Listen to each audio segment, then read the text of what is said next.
Так, всем привет, всем группам привет, но в частности Honda. Конкретно сейчас будет разговор вестись о автомобиле Honda, что такое калибровка робота, как ее делать и что для этого нужно. Вот. А нужно нам для этого несколько условий соблюдать. То есть машину приезжает к нам гибрид-центр, сканируется на ошибки.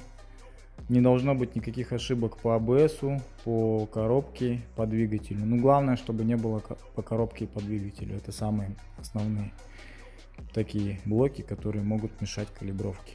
Вот. Далее мы сканировали автомобиль, проверяем технические жидкости. Ну, вообще, калибруется робот всегда на свежую жидкость. Поэтому нужна замена АТФ ДВ1, хондовскую заливаем в коробку. Вот. И обязательно нужно поменять жидкость в сцеплении коробки робота.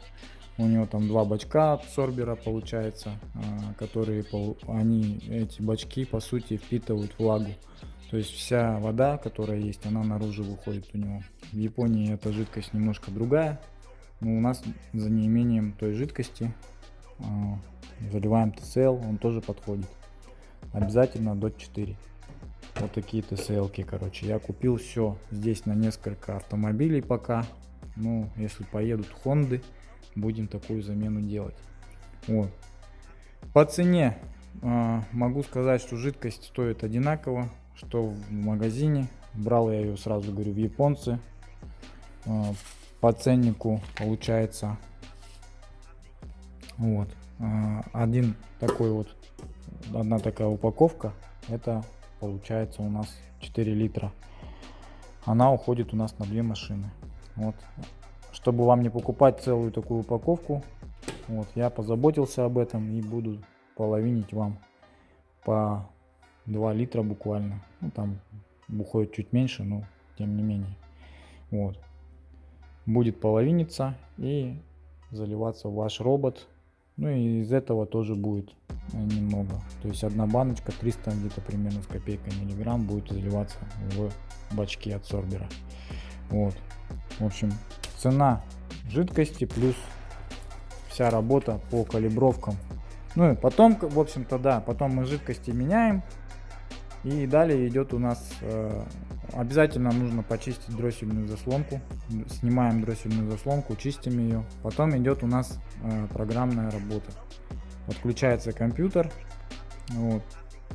Калибруем сначала, не калибруем, а обучаем сначала дроссельную заслонку обязательно. Это обязательное условие при калибровке робота. Ну а далее уже калибруется сам робот. Робот можно калибровать двумя способами. Это до замены масла и после замены масла. Вот. После замены масла она проходит все 5 этапов калибровки программных пунктов.